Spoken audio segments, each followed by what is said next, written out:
যে সাথীকে আমি আমার মেয়ের মতো দেখতাম, সে সাথী তোর সাথে এত বড় বেইমানি করলো। তুই দিনের পর দিন এইভাবে কষ্ট পাবি, এটা আমি কোনোভাবে মেনে নিতে পারবো না। দরকার বলে আমি টনির বাড়ি যাব, ওকে সব বুঝিয়ে বলবো। থাক মা, আমার জন্য তোমাকে আর অপমানিত হবে না। আর তাছাড়া ওর আব্বা তো আমাদেরকে সহ্যই করতে পারে না। তোমাকে নিয়ে আমার অনেক ভয় হয়। কেন? তুমি অনেক বড় লোকের ছেলে, তুমি যদি আমাকে ভুলে যাও। আরে পাগলি, 10 বছর দূরে থেকেও যখন তোমাকে ভুলতে পারিনি, তাহলে আজ এত কাছে পেয়ে তোমাকে কি করে ভুলবো বলো? যদি আমার থেকে সুন্দরী মেয়ে এসে প্রপোজ করে তাহলে? একটা কথা মনে রাখবে, আমি সালমাকে ভালোবেসেছি। সালমা রূপ চেহারা কেন। সত্যি? I love you.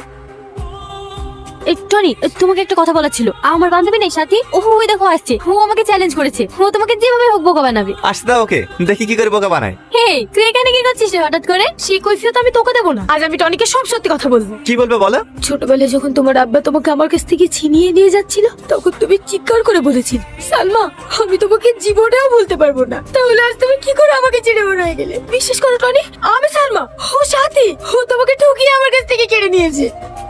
তোমার বান্ধবী তো ভালো অভিনয় করতে পারে গো। হয়তো সিনেমাতে কাজ করা দরকার। সিনেমাতে কাজ করবে? আমার একটা বন্ধু সিনেমাতে কাজ করে, যদি বলো তাহলে তার সঙ্গে যোগাযোগ করিয়ে দেবো। আমার চোখের পানি তোমার কাছে অভিনয় মনে হলো টনি। আরে না না, অভিনয় মনে হবে কেন? তুমি একদম ন্যাচারাল অ্যাক্টিং করেছো। চলো, আমাদের এবার লেট হয়ে যাচ্ছে। তোকে বলেছিলাম না সাথী, আমার সঙ্গে চ্যালেঞ্জ করে তুই কোনোদিন জিততে পারিসনি, আর পারবিও না। টনি কোথায়? সে সকালবেলায় খেয়ে বেরিয়েছে, ফোন করলাম বললো আসছি। বিকেল হয়ে গেল, আরেকবার ফোন করে দেখো। আব্বা, কি হলো দাঁড়িয়ে থাকলে যে? আসো। কে মেয়েটা? চিনতে পারছো না আব্বা? সালমা, ওই কাশেমের মেয়ে। হ্যাঁ আঙ্কেল। তোমার সাহস কি করে হয় এ বাড়িতে পারা খার? তুমি এসব কি বলছো আব্বা? তুই চুপ কর। শুধু এর কারণে তোকে নিয়ে 10 বছর আমি ট্রান্সফার হয়ে কলকাতায় ছিলাম, আর কদিন আসতে আসতেই তোর মাথা আবার খেয়ে ফেলেছে। তুমি একটু শান্ত হও না, ওকে একটু ঠান্ডা মাথায় বোঝাও। আর কত বছর বাকি? ওকে জানে না এই চোরের বংশকে আমি একদম সহ্য করতে পারি না। ওর আব্বা যদি কোনো অন্যায় করে থাকে তাহলে এর কি দোষ? একদম এর ব্যাপারে সবাই গাইতে আসবি না। এই বেরিয়ে যা এখান থেকে।